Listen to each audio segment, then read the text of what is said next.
Andy Card with us, the Chief of Staff to President George W. Bush. We have reports from inside the White House that the president is being urged to speak. But I wonder, from your experience and your knowledge with Republicans across the Hill, if Senator Cruz, for instance, might back down in the light of these events from this to please the Trump base. I don't quite understand it. If you do, please share. I don't understand it, Shep. You and I are of the same mind. I'm hoping that Ted Cruz and the others, senators and House members that were looking to contest the credible success of our democracy and question the ability of our democracy to have the people's will be revealed and acted upon so that we have a new president. I'm hoping Senator Cruz and the others that are anxious to outline what they see as problems with our election and instead take out a buffing cloth and buff our polish in that democracy so that the world can see it. We're going to have a new president. He'll take the oath of office on January 20th at noontime. And I'm hoping the senators and the House members will recognize their responsibility to represent not only the people that they were elected by, but the underpinning of our democracy that says that the Constitution will be implemented and it cannot be violated because the will of the president isn't what it wanted to be. It didn't work out the way Donald Trump wanted. He's lost. He's proving to be a bigger loser than just losing the election by how he's acting and what he's doing in terms of the transfer of power. Do you worry that it's more than that? It's a question that's loomed and lingered for years now. You know, an observation that, without opinion, it would be exactly what Vladimir Putin would want. We know this because he's told us. He wants to turn us against ourselves, wants there to be chaos in our government, wants to make it easier for him to expand in the ways that he wants to. He has an economy that is collapsing and wants to sow chaos, especially with the United States. This plays right into his hand. And I just wonder if your thoughts on that and the matter that you fully understand what I'm talking about. Shep, what you've described, I think, is very credible. Yes, when I heard that Venezuela was commenting on what was happening in Washington, D.C., you know, that we were the ones that could stand up and be the gold standard for democracy. We were the ones that could say we can do it right. We know how to transition power from one person who was liked to another person who might have been disliked. That's all right. That's what a democracy does. So yes, we're playing right into the hands of those who are enemies of democracy. Vladimir Putin, I'm sure the Chinese are cheering.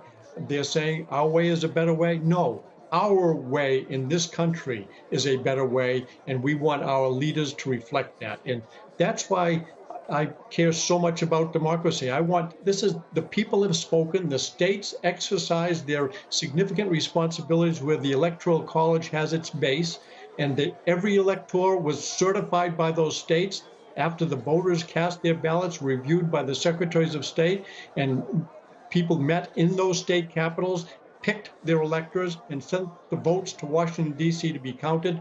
They are the correct votes. They should be certified. They should be opened and counted. And we should be ready to inaugurate a new president on January 20th at noontime. And that will happen. I'm hoping it'll happen quickly. But yes, we're playing right into the hand of the enemies of democracy around the world. As sad as it is, it's such a lifting of the veil. You know, that all of this was just a show. You know, this standing up and the objecting was a known among every single person who understands the process.